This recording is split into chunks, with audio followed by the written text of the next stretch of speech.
Kanalıma hoş geldiniz. Bugün yine orkide bakımına dair sizlere önemli püf noktalardan bahsedeceğim. Özellikle bugün orkidelerde yaprak bakımı nasıl olması gerekiyor ve orkidelerinizin bu şekilde bol bol çiçek açabilmesi için nelere dikkat etmemiz gerekiyor. Özellikle orkidelerinizin canlı, bol bol yeni ve yeşil yapraklara sahip olması, aktif köklere sahip olabilmesi için doğru gübre kullanımı çok önemli.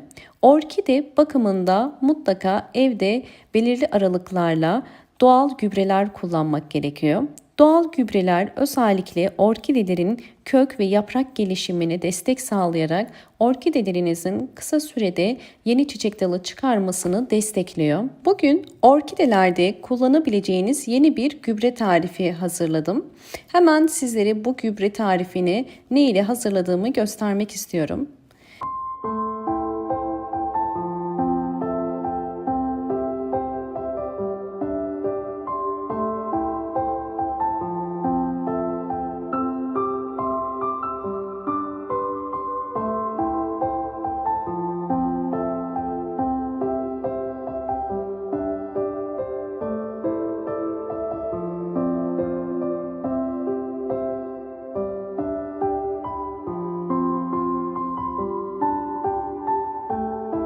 Orkidelerimiz için gübreyi patates kabuğundan bugün hazırlayacağız.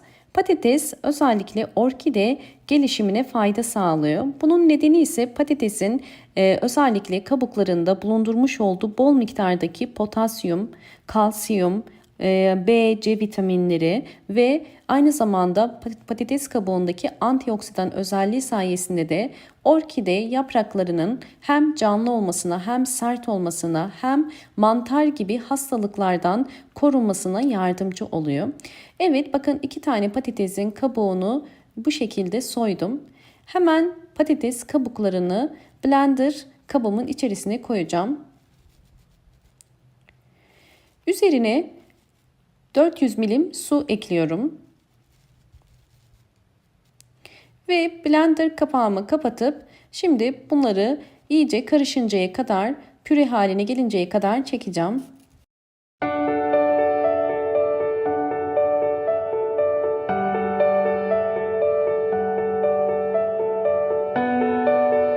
Videomu eğer buraya kadar izlediyseniz ve beğendiyseniz hemen beğen tuşuna basıp kanalıma da abone değilseniz bana destek olmak için abone olmayı unutmayın. Evet, patates kabuklarım gördüğünüz üzere püre haline geldi.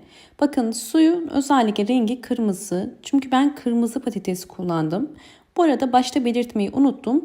Patates kabuklarını iyice yıkadıktan sonra bu şekilde sıvı haline getirdim. Ve özellikle içerisindeki posasının su ile karışmaması için bakın bu şekilde bir süzgeç yardımı ile süzüyorum. Tabii bu posayı atmayacağım. Posadan da ikinci bir tarif göstereceğim sizlere. Evet, bakın altında kalan posası da bu kadar. Şimdi posasını tekrar geri içerisine koyup bu posanın içerisine alabildiği kadar su koyabilirsiniz. Bakın bu da patates kabuğundan çıkan su. Evet, bakın üzerini su ile dolduruyorum. Bu karışımı özellikle bütün çiçeklerinize verebilirsiniz. Bunu bir gece bekleteceğim. Bir gece beklettikten sonra evdeki diğer orkide dışındaki bütün çiçeklerinize verebilirsiniz. Hemen patates kabuğundan çıkan suyu bakın bir sprey kutusunun içerisine bu şekilde koyuyorum. Evet, bakın patates kabuğu suyu miktarı bu kadar. Fakat bunu üzerine biraz daha su koymam gerekiyor. 2 katı kadar su koyacağım. Arıtma suyu kullanıyorum. Evet, 2 katı kadar su koydum ve şimdi artık orkide yapraklarım için hazırlamış olduğum sıvı karışımı hazır. Bunu biraz çalkalayıp orkide yapraklarında nasıl kullandığımı hemen göstereceğim. Kış ayında çiçeksiz orkideleri çiçeklendirebilmenin 5 farklı yöntemini sizlerle paylaşacağım. Hemen en önemli yöntemine geçelim. Birinci püf nokta, orkideler çiçeklerini döktükten sonra bir daha çiçek açabilmesi için yapmanız gereken en önemli nokta. Çiçeği dökülen, hiç çiçeği kalmayan ya da bu şekilde çok az çiçeği kalan orkideleri buluyoruz. Orkidenin en uç kısmında belirgin bir tomurcuk yoksa orkide dalını çok geç olmadan budamak gerekiyor. Orkide dalı geç budanırsa ister istemez dalda sararma olabilir. Ya da orkide dalı zamanında budanmadığı için yeni çiçek dalı çıkarması, boğumlardan yeni çiçek dalı çıkarması gecikir. Eğer hızlı bir şekilde orkidelerin boğumlarından çiçek dalı elde etmek istiyorsanız hemen geciktirmeden budama yapın. Orkidede budama yaparken dikkat etmemiz gereken en önemli püf nokta boğumları kesinlikle boşuna kesmemek. Her bir yeşil boğum bizim için yeni bir çiçek dalı demek. Bakın bu dalı görüyorsunuz, daha önce budamıştım ve üzerinde yeşil boğumları bıraktım. Hemen diğer dalda da boş boğumlar var, yani dökülen çiçekler var. Budama yaparken boş boğumlar, yani çiçeği dökülen boğumları kesiyoruz bakın. Dolu boğumları bıraktık. Sonbaharda orkidenizi ne kadar erken budarsanız o kadar erken yeni çiçek dalı çıkarır. O yüzden bu zamanı kaçırmayın. İkinci önemli püf nokta, bir orkidenin çiçek çıkarabilmesi için mutlaka sağlıklı olması gerekiyor. Yani hasta olmaması gerekiyor. Orkidenizde böcek kontrolü yapmalısınız. Bunun için bir patatese ihtiyacımız var. Patatesi ince bir dilim halinde keseceğim. Ve bu patates ile orkidenizde eğer göremediğiniz toprak içerisinde salyangozlar, böcekler varsa bunu görmüş olacağız. Bir dilim patatesi bu şekilde orkide toprağın üzerine koyuyoruz ve bunu bir gece bekletiyoruz. Bir gece beklettikten sonra eğer orkidenizde böcekler varsa bu şekilde üzerinde birikecektir. Diğer önemli püf nokta orkide yapraklarının sağlıklı olması, yani hasta olmaması gerekiyor. Bakın, orkidelerinizi mutlaka 15 günde bir yaprak kontrolü yapın.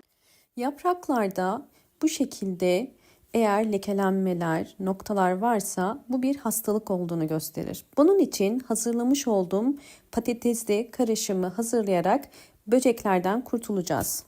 Orkide yapraklarında meydana gelebilecek her türlü hastalıklar olabilir, bitler olabilir, unlu bit, tirit böceği ya da bir takım mantar hastalıkları gibi hastalıkların önüne geçmek için bakın bu şekilde ben bütün yapraklarına sıkıyorum. Sizler de hem yaprakların üst kısmına hem de alt kısmına sıkın.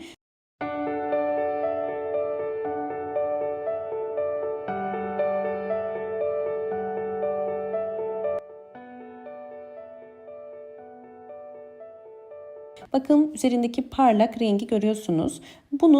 Bu parlak sıvı ile beraber orkideyi bir gece bekleteceğim. Çünkü bu dediğim gibi orkide yapraklarını onaracak. Hem içerisindeki vitaminler sayesinde orkidenin yapraklarının canlı, sert ve onarılmasına yardımcı olacak. Hem de eğer üzerinde bir hastalık varsa, bir bit varsa bunun da engellemiş olacak. Bu tarz işlemleri ayda bir kere orkide yapraklarına uygulayabilirsiniz. Daha fazla uygulamanıza gerek yok. Hiçbir bitki besinini özellikle çok sık aralıklarla vermenizi tavsiye etmiyorum.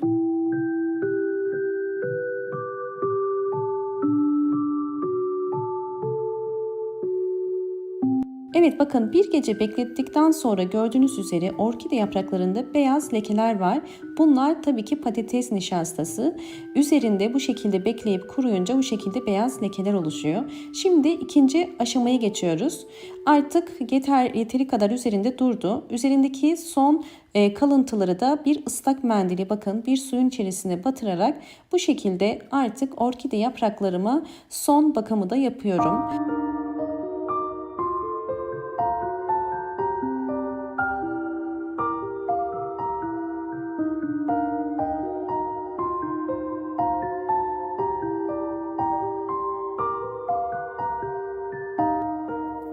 Orkide yapraklarını sildim. Videomu buraya kadar izlediyseniz ve beğendiyseniz hemen beğen tuşuna basıp kanalıma da abone değilseniz eğer bana destek olmak için abone olabilirsiniz. Sizleri sonuçlarla baş başa bırakıyorum.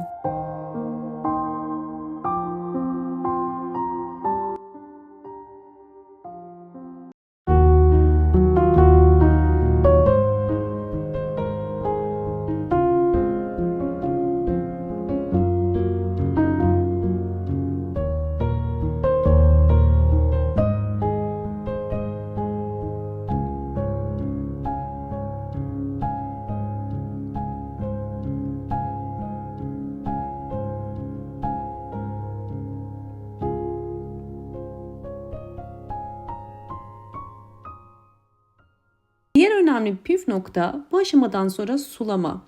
Doğru sulama çok önemlidir. Eğer orkidenizi sulamak istiyorsanız köklerine bakın. Kök rengi bu şekilde gri ya da beyaz ise suya ihtiyacı var demektir. Ama bu şekilde yeşil ise kesinlikle orkidenize tekrar su vermeyin. Eğer orkidelerinizin kökleri sağlıklı ise ve uzun süredir çiçek açmıyorsa patates kabuğu suyu ile orkidelere çiçek açtırabilirsiniz. Patates kabuğu orkide köklerini güçlendirerek daha hızlı bir şekilde orkidelerinizin çiçek açmasına yardımcı olacaktır. Her bir saksıya en fazla 8 yemek kaşığı kadar verebilirsiniz. Şimdi 2 ay sonraki gelişimleri sizlerle paylaşıyorum.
Sizlerle yapmış olduğum bakım sonrasındaki orkidelerimin gelişimlerini paylaştım. Gördüğünüz üzere orkideler bol bol sağlıklı yapraklara sahip oldular ve sağlıklı yaprakları olan bir orkidede bol bol yeni çiçek dalı çıkardı. Umarım bu anlattığım bütün püf noktalar sizler için faydalı olmuştur. Videomu buraya kadar izlediğiniz için teşekkür ediyorum. Hoşça kalın, sağlıkla kalın.